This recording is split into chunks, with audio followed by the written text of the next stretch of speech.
वक्फ संशोधन बिल को लेकर दिल्ली के जंतर मंतर में आयोजित प्रदर्शन में एआईएमआईएम के प्रमुख असदुद्दीन ओवैसी ने कहा कि ये बिल मुसलमानों से उनकी मस्जिदें छीनने के लिए लाया जा रहा है।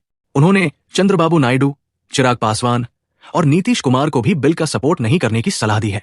उन्होंने चेतावनी दी है कि अगर वे इसका समर्थन करते हैं तो जब तक दुनिया है तब तक भारत के मुसलमान ये बात याद रखेंगे।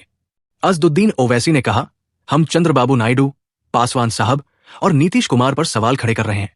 याद रहे कि जब तक दुनिया कायम रहेगी और इस नाजुक वक्त में इस बिल की तायद करेंगे तो आपको मुसलमान कभी माफ नहीं करेंगे। आपकी तायद की वजह से ये कानून बनेगा, इसलिए हम उनसे भी कह रहे हैं कि आप इस अनकॉन्स्टिट्यूशनल बिल की तायद मत कीजिए। ओवैसी ने आरोप लगाया कि इस बिल का मकसद मुसलमानों से मस्जिद, दरगाह और कब्रों को छीनना है। उन्होंने कहा कि हमारा सवाल सिर्फ यही है कि अगर गुरुद्वारों, मंदिरों में कोई गैर सिख या गैर हिंदू मेंबर नहीं बन सकता तो मुसलमान के इस वक्फ में क्यों बन सकता है। उन्होंने कहा कि अगर नरेंद्र मोदी इस मुल्क के अमन को खराब करना चाहते हैं, वो मंदिरों और मस्जिदों के झगड़ों में इजाफा करना चाहते हैं, तो ये उनकी जिम्मेदारी रहेगी।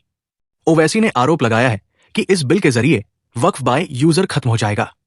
अगर कोई विवाद होगा या गवर्नमेंट प्रॉपर्टी नहीं होगी तो वक्फ बाय यूजर नहीं रहेगा। उन्होंने कहा कि दिल्ली में 123 वक्फ की जायदादें हैं, जिस पर दिल्ली हुकूमत का दावा यह है कि ये गवर्नमेंट की प्रॉपर्टी है। कलेक्टर को इख्तियार देने का मतलब यही है कि कलेक्टर हुकूमत के हक में फैसला देगा। असदुद्दीन ओवैसी ने कहा, जिस मस्जिद के इमाम हमारे मौलाना मोहिबुल्लाह नदवी साहब हैं, वहां पर सरकार कहती है कि वो सरकारी प्रॉपर्टी है। अगर कल खुदा न खास्ता ये कानून बनेगा तो कोई भी जाकर दिल्ली सरकार की तरफ से वहां पर एक नोटिस लगा देगा कि ये वक्फ की प्रॉपर्टी नहीं है। ओवैसी ने कहा कि बिल के जरिए ट्रांसफर ऑफ प्रॉपर्टी से हिबा को निकाल रहे हैं, यानी कोई वक्फ को प्रॉपर्टी को गिफ्ट नहीं कर सकता है। उन्होंने कहा कि नरेंद्र मोदी आजकल फजीलुत शेख बने हुए हैं और ये बता रहे हैं कि अगर कोई मुसलमान बनता है तो वो 5 साल तक वक्फ को प्रॉपर्टी नहीं दे सकता है। ओवैसी ने सवाल उठाते हुए कहा, ये कहां से इन्हें ये मालूम हुआ, कौन सी किताब में ये लिखा गया? तो इनका मकसद एक ही है कि भारत के मुसलमानों से उनकी सियासी और मजहबी पहचान को छीन लिया जाए। राजधानी दिल्ली के जंतर मंतर पर सोमवार 17 मार्च को वक्फ संशोधन विधेयक 2024 के खिलाफ मुस्लिम संगठनों और विपक्षी दलों के नेताओं का विरोध प्रदर्शन जारी है। इस दौरान नेताओं ने वक्फ के लिए बनाई गई जेपीसी और केंद्र पर जमकर हमला बोला। जमीयत उलेमा हिंद के अध्यक्ष मौलाना महमूद मदनी ने बड़ा बयान देते हुए कहा है कि हम सबको कुर्बानी के लिए तैयार रहना पड़ेगा, कुर्बानी देने के लिए तैयार हो जाओ। मौलाना महमूद मदनी ने कहा कि ये मुसलमानों का नहीं बल्कि दस्तूर का मामला है। हमारे घरों और मस्जिदों पर बुलडोजर चलाए जाते हैं, अब ऐसा करके वो संविधान पर बुलडोजर चला रहे हैं।